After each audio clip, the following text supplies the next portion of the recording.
Good morning all of you. आज हम राजस्थान के भूगोल विषय के बारे में अध्ययन कर रहे हैं।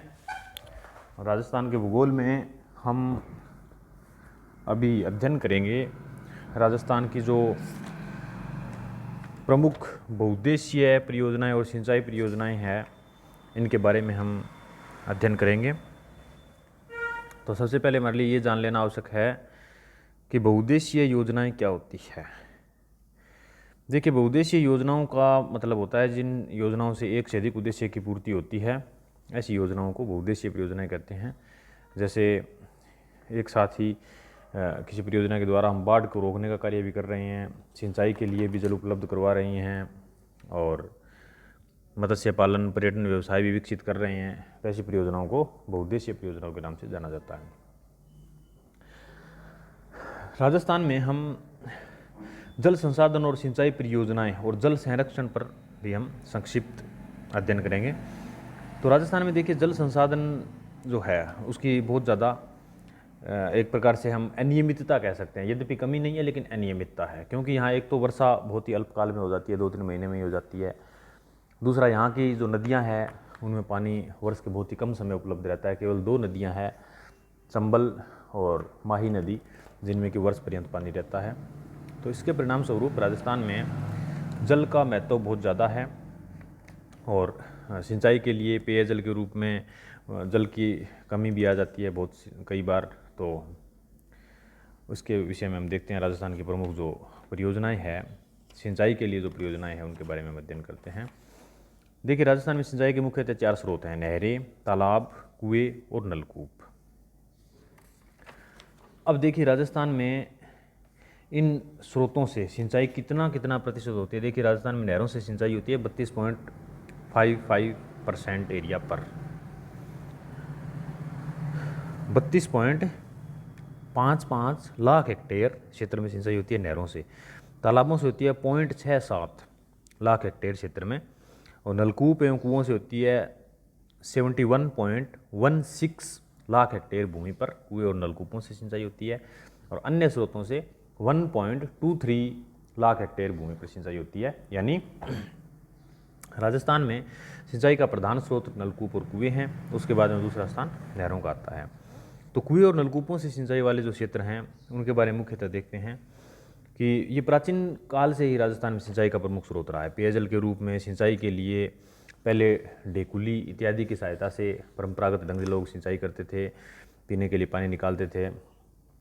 उसके बाद में कुएं खोदकर उनसे पानी निकालने का प्रचलन प्रारंभ हुआ। कुएं खोदकर पाइप लगाकर पानी निकालने का प्रचलन प्रारंभ हुआ।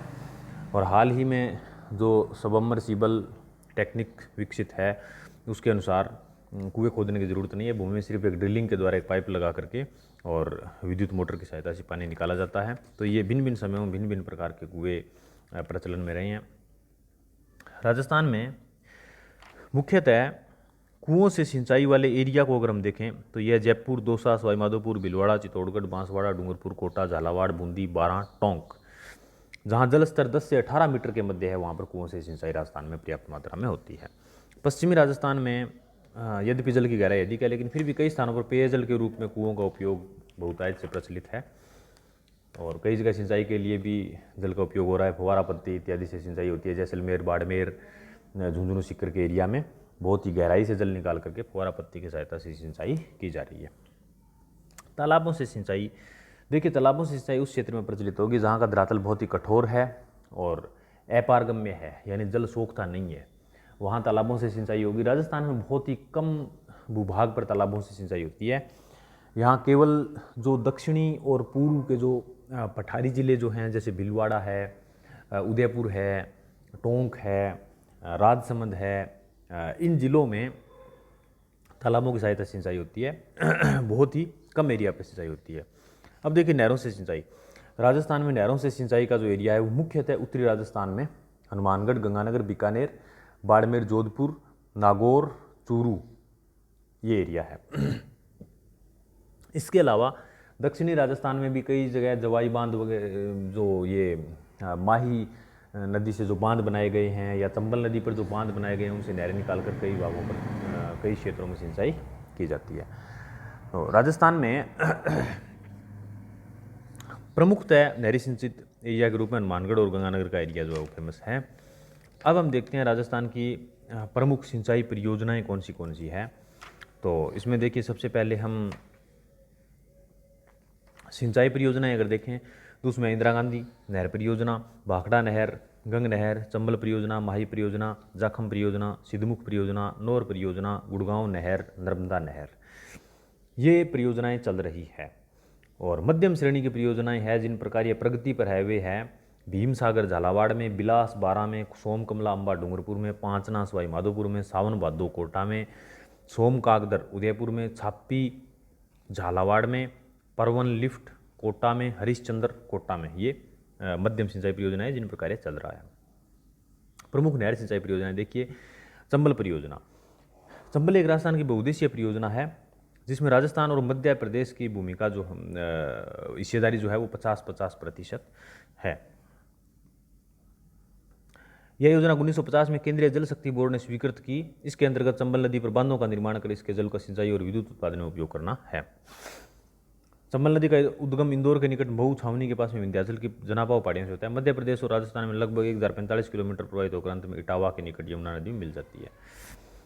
तो इस नदी का जो है वो जहाँ से बहती है वह पथरीला एरिया है, इसलिए बांध बनाना बहुत आसान कार्य है और यहाँ पर कई बांध जो है वो बनाए गए हैं। इस परियोजना का निर्माण कई चरणों में हुआ है। जैसे प्रथम चरण में गांधी सागर बांध एवं विद्युत गृह, कोटा सिंचाई बांध और इसके दोनों और नहरों का निर्माण किया गया है। द्वितीय चरण में राणा प्रताप सागर बांध, राणा प्रताप विद्युत गृह का निर्माण कार्य किया गया है। तृतीय चरण में जवाहर सागर बांध एवं जवाहर सागर विद्युत गृह का निर्माण कार्य किया गया है। तो इस प्रकार से कोटा सिंचाई बांध का निर्माण भी कोटा नगर के निकट चंबल नदी पर 1954 में किया गया था, जो कोटा बैराज के नाम से फेमस है। ये मुख्यतः नहरें निकाल करके सिंचाई के लिए उपयोग में लिया जाता है। अब हम देखते हैं इंदिरा गांधी नहर परियोजना। इंदिरा गांधी नहर परियोजना राजस्थान की बहुत ही वृहद सिंचाई परियोजना है और राजस्थान यानी विश्व में ये महत्वपूर्ण भूमिका निभाती है, अपने विश्व में महत्वपूर्ण स्थिति रखती है। प्रारंभ में ये नहर परियोजना जो है वो राजस्थान नहर के रूप में प्रारंभ हुई। 1984 में इसका नाम बदल करके इंदिरा गांधी नहर परियोजना कर दिया गया। जिसे मरुगंगा कहा जाए तो कोई अतिशयोक्ति नहीं होगी। अब देखिए परियोजना की पृष्ठभूमि अगर हम देखें तो वर्तमान योजना के प्राथमिक विचार के सूत्रपात के पीछे 1927 में गंग नहर निर्माण उसकी सफलता में निहित है। इस योजना का प्रारंभिक विचार तत्कालिक राज्य के इंजीनियर श्री कंवर सेन का है, जो उन्होंने 1948 में बीकानेर राज्य को पानी की आपूर्ति हेतु एक रिपोर्ट में प्रस्तुत किए थे, जिनके अंतर्गत सतलज नदी पर हरिके बैराज बना करके उससे सिंचाई की व्यवस्था का सुझाव दिया गया था। 1952 में हरिके बैराज का निर्माण फिरोजपुर के निकट सतलज और व्यास नदियों के संगम पर कराया गया था। इस प्रकार से एक परियोजना क्रियान्वित की गई। इंदिरा गांधी मुख्य नहर की जो लंबाई है इसको दो भागों में बांट सकते हैं। प्रथम राजस्थान फीडर और द्वितीय मुख्य नहर। तो राजस्थान फीडर की लंबाई 204 किलोमीटर है, 169 किलोमीटर पंजाब और हरियाणा राज्य में और 35 किलोमीटर राजस्थान में है। फीडर नहर का निर्माण जलापूर्ति के लिए किया गया है, इससे सिंचाई के लिए पानी कहीं नहीं निकाला जाता। उसके बाद में जो द्वितीय भाग के अंतर्गत मुख्य नहर आती है उसकी लंबाई 445 किलोमीटर है। ये जैसलमेर के रामगढ़ तक प्रस्तावित थी, अब इसको बाड़मेर के गदरा रोड तक ले जाने का प्रस्ताव है। इसकी कुल लंबाई 649 किमी होगी और लगभग 6500 किमी लंबी वितरिकाएं प्रणाली का विस्तार होना है। यद्यपि नहर का निर्माण द्रुत गति से प्रारंभ हुआ है और पर्याप्त प्रगति भी हुई है, किंतु 66.46 करोड़ रुपए वाली योजना में मूल्य वृद्धि, योजना में किए गए परिवर्तनों आदि के कारण अनुमान है कि इस पर लगभग 2166 करोड़ रुपए खर्च किए जा चुके हैं। तो इस प्रकार से यह एक बहुत ही वृहद परियोजना है जिससे राजस्थान के हनुमानगढ़, गंगानगर, बीकानेर, जैसलमेर, बाड़मेर, जोधपुर के एरिया में सिंचाई और पेयजल की आपूर्ति होती है। सुदूर गांव में पेयजल आपूर्ति के लिए इससे एक जो आपनी योजना नाम से योजना चलाई जा रही है वो बहुत ही प्रसिद्ध है। इंदिरा गांधी नहर परियोजना से राजस्थान में लाभ हुए, सिंचित क्षेत्र में विस्तार हुआ है, कृषि उत्पादन में वृद्धि हुई है, पेयजल उद्योग हेतु जल की सुलभता हुई है, वृक्षारोपण में मरुस्थल विस्तार पर रोक हुई है, चारागाह विकास में पशुपालन में वृद्धि हुई है, अकाल पर रोक लगी है, जनसंख्या बसाव में अधिवासों का फैलाव हुआ है। इसके पश्चात में गंग नहर।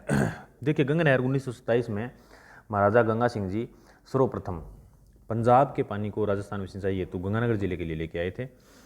गंग नहर फिरोजपुर के निकट हुसैनीवाला से निकाली गई है। इस नहर का निर्माण कार्य 1927 में पूर्ण हुआ। यह नहर पंजाब में बहती हुई शिवपुर हेड के निकट राजस्थान में प्रवेश करती है। मुख्य नहर की लंबाई फिरोजपुर से शिवपुर तक 137 किलोमीटर है। इसके पश्चात यह उप शाखाओं में विभक्त हो जाती है। उप शाखाओं की संपूर्ण लंबाई 1280 किमी है। इसकी मुख्य शाखाएं लक्ष्मी, नारायण, लालगढ़, करनी और समीजा ब्रांच है। यह नहर शिवपुर, गंगानगर, पदमपुर, रायसिंह नगर स्वरूपसर होती हुई अंत में अनूपगढ़ तक चली गई है। यह पाकिस्तान से लगे सीमावर्ती क्षेत्र को सिंचित करती है। इसके द्वारा लगभग 1.5 लाख हेक्टेयर भूमि पर सिंचाई सुविधा उपलब्ध करवाई गई है। तो ये बहुत ही महत्वपूर्ण राजस्थान की प्रथम परियोजना है, ये सिंचाई परियोजना, जिसकी सहायता से राजस्थान में वृहद पैमाने पर सिंचाई प्रारंभ की गई थी। इसके बाद में जवाई बांध योजना। तो जवाई जो है वो पश्चिम राजस्थान में जवाई नदी पर बनाया गया बांध प्रमुख सिंचाई बांध है, जिससे पाली जालौर जिलों में सिंचाई सुविधा उपलब्ध कराई गई है। इस बांध का निर्माण 1946 में प्रारंभ हुआ, किंतु 1956 में पूर्ण हुआ था। इससे कई नहरें निकाली गई जिनसे सिंचाई होती है। माही बजाज सागर परियोजना। माही बजाज सागर एक बहुउद्देशीय परियोजना है, जिसके द्वारा राजस्थान के जो दक्षिणी आदिवासी जिले हैं उनमें सिंचाई सुविधा उपलब्ध करवाई गई है। इसके साथ ही मत्स्य पालन व्यवसाय है, पर्यटन व्यवसाय है, इसका भी काफ़ी विकास हुआ है। ये 2-3 चरणों में क्रियान्वित की गई है।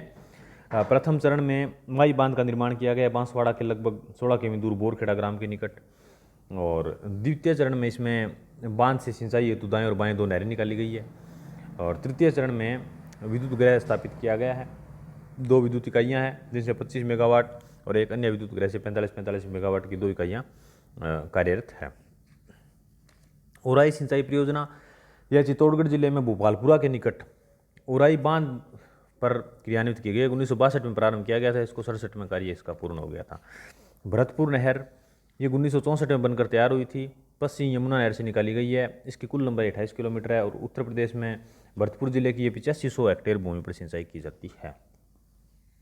भाखड़ा नांगल परियोजना, यह पंजाब, हरियाणा और राजस्थान की संयुक्त परियोजना है, जिसे भारत की प्रमुख बहुउद्देशीय परियोजना कहा जाता है। इसमें राजस्थान का 15.2% भाग है। इसमें गंगानगर जिले और हनुमानगढ़ जिले को सिंचाई सुविधा प्राप्त होती है। भाखड़ा नहर की सिंचाई क्षमता 14.6 लाख हेक्टेयर है, जिसमें से राजस्थान का अंश 2.3 लाख हेक्टेयर है। राजस्थान को इस योजना से विद्युत भी प्राप्त हो रही है। बिसलपुर परियोजना, ये बनास नदी पर टोंक जिले में बिसलपुर गांव के निकट यह बांध बनाया गया है। इसका निर्माण कार्य 1986-87 में प्रारंभ किया गया था। इस योजना का मूल उद्देश्य टोंक, अजमेर, ब्यावर, किशनगढ़, नसीराबाद, केकड़ी, सरवाड़ा को पेयजल की आपूर्ति करना है। अब इस परियोजना में जयपुर को भी सम्मिलित किया गया है। 1 मार्च 2019 बिसलपुर जयपुर नगर को जलापूर्ति प्रारंभ कर दी गई है। जाखम परियोजना, ये प्रतापगढ़ जिले के अनूपपुरा गांव में जाखम नदी पर बांध बनाकर के प्रारंभ शुरू की गई है।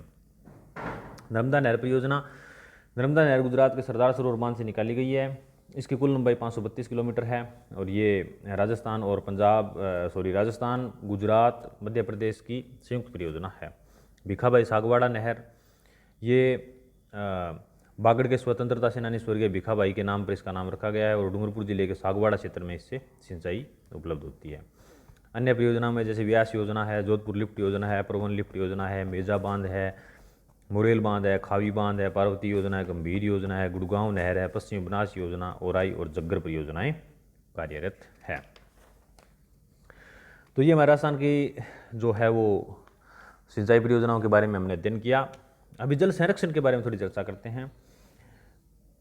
देखो, जल संरक्षण करने के लिए राजस्थान में सिंचाई हेतु एक तो नवीन पद्धतियां अपनाई जानी चाहिए, क्योंकि परंपरागत जो खाड़ों के द्वारा सिंचाई की पद्धति है उसमें जल का व्यस्त बहुत ज़्यादा होता है, जल व्यर्थ जाता है।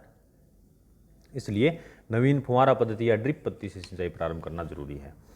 जल दुरुपयोग पर नियंत्रण करना बहुत ही प्रभावी उपाय है। प्रत्येक कार्य में हमें जल के दुरुपयोग को रोकना होगा। कृषि पद्धतियों, फसल प्रतिरोपण परिवर्तन, हमें ऐसी फसलों को विकास करना होगा जिनसे कि उत्पादन अधिक होता है और लेकिन कम जल में ही जो पक जाती है। भूमिगत जल का विवेकपूर्ण उपयोग करना होगा। बहुत ज़्यादा उपयोग करेंगे तो ये एक निश्चित समय अवधि में नष्ट हो जाएगा।